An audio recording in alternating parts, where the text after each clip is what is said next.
radio et digital. Good Morning Business.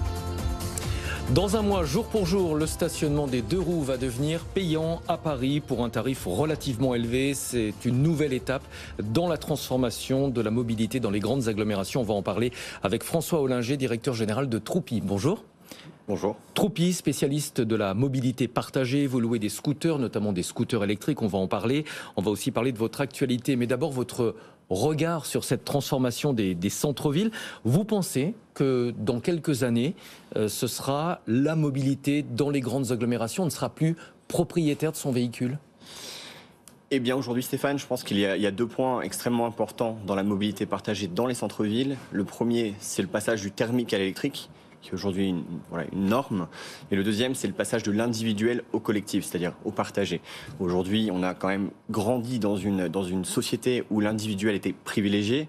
Demain, et notamment on le voit avec l'inflation, le partagé aujourd'hui redonne du pouvoir d'achat aux différents utilisateurs. Alors on comprend bien la dimension écologique de la démarche. Néanmoins, au quotidien, est-ce que utiliser un véhicule partagé, ça ne coûte pas plus cher à l'utilisateur ?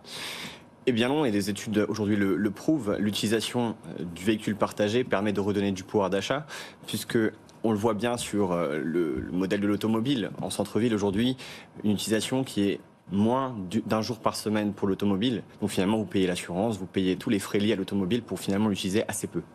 Moins d'un jour par semaine. En revanche, si on utilise un véhicule matin et soir pour se rendre au bureau, là, ça devient plus cher d'utiliser un véhicule partagé. Alors, pas tout à fait, puisqu'aujourd'hui l'intérêt de la voiture, c'est de la remplir et de mettre 4 personnes dedans. Là, effectivement, vous avez un taux d'utilisation qui est vraiment intéressant. Conduire tout seul, et notamment quand on voit la situation écologique, ça devient compliqué. On va parler de Troupi. Au départ, vous proposiez des scooters thermiques. Vous êtes en train de basculer vers des modèles électriques. Qu'est-ce que ça change en termes de logistique et aussi en termes d'investissement ? Alors il faut savoir que l'histoire de Troupi, en quelques mots, c'est surtout un partenariat avec le constructeur japonais Yamaha qui nous a fait confiance depuis 2017. En 2022, ils nous ont choisi comme opérateur exclusif en Europe sur la mobilité électrique. Ce que ça change, pour vous répondre très simplement, c'est que réparer un scooter électrique, c'est plus simple. Les opérations, en revanche, elles, vous le savez, sont quand même relativement complexes puisqu'on a du changement de batterie à faire sur place, on a de la maintenance.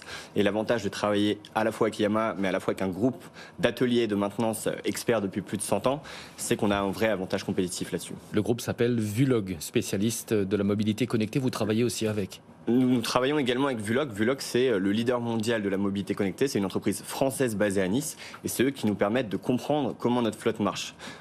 Ouais. Quelle est la taille critique dans une ville comme Paris ? Combien de scooters est-ce qu'il faut proposer pour être visible commercialement, mais aussi viable pour l'utilisateur ? C'est une très bonne question et c'est la question du free floating en général. Paris, c'est une ville qui a un potentiel autour de 9000 scooters. Et c'est une discussion que nous avons eue avec les autorités compétentes de la mairie de Paris. Aujourd'hui, l'appel d'offres qui est en cours, l'appel à manifestation d'intérêt, c'est 3 opérateurs pour 3000 scooters. Ce qui répond à vos deux questions, environ 3000 scooters par opérateur. Est-ce qu'on aura de la place pour les garer ? Moi, je suis utilisateur de scooters à titre individuel. Je vois de plus en plus de free floating garés sur les places de 2 roues. On va avoir un problème de place. Alors, c'est pas la place qui manque aujourd'hui dans Paris, c'est plutôt la régulation. Et c'est aujourd'hui l'intérêt des appels à manifestation, l'intérêt de la mairie de Paris, c'est de se dire quelles sont les règles pour favoriser un bon vivre ensemble. Les dégradations, c'est un problème. On dit souvent que les Français sont pas disciplinés.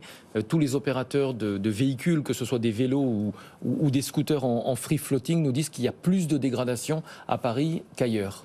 Est-ce que c'est vrai ? Alors écoutez, surprenamment sur le scooter, on observe un taux de casse qui est relativement bas. Est-ce que les Français sont moins précautionneux que nos voisins européens ? Je ne saurais pas vous répondre aujourd'hui. On va parler d'argent, vous savez, on aime bien parler d'argent sur cette chaîne. Vous avez annoncé une opération de financement récemment, 10 millions d'euros pour soutenir votre développement. Expliquez-nous. Tout à fait, on a la chance de boucler un tour de financement à hauteur de 10 millions d'euros. On fait rentrer notamment Motul, qui est une entreprise iconique du monde de l'automobile. Donc c'est le leader mondial des huiles et lubrifiants dans les moteurs, mais c'est également un réseau mondial et c'est également aussi une entreprise qui investit énormément dans les startups. Et elle va nous permettre de nous développer à la fois en France, à la fois en Europe, sur les scooters, mais aussi pourquoi pas demain sur d'autres formes de mobilité. Justement, quels sont vos projets de développement ? Alors tout d'abord, on va concrétiser la France. On est aujourd'hui parisien de cœur et donc on va se focaliser tout d'abord sur Paris. Mais demain, nous avons aussi l'ambition de nous développer en Europe via un modèle de franchise qui est unique en son genre.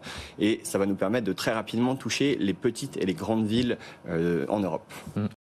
Par exemple ? Aujourd'hui, est-ce que vous avez des priorités par pays dans votre développement européen ? Alors aujourd'hui, nous avons comme objectif clair toutes les grandes villes d'Europe. Mais si on doit se focaliser sur des pays, effectivement, l'Allemagne, la Grande-Bretagne et l'Espagne sont nos futurs objectifs. Là, c'est ambitieux. Est-ce que 10 millions d'euros, ça va suffire pour un tel plan de développement ? Aujourd'hui, les 10 millions d'euros vont nous permettre d'asseoir notre projet parisien, c'est certain. Recruter, opérationnaliser, montrer qu'on est excellent dans ce qu'on fait et développer des premières preuves de concept sur la partie franchise. Aller en chercher 10, 15, 20, 30, 50. Merci beaucoup d'être venu en plateau ce matin. François Ollinger, directeur général de Troupi, donc scooter thermique qui est en train de se convertir à l'électrique, scooter en autopartage et notamment à Paris.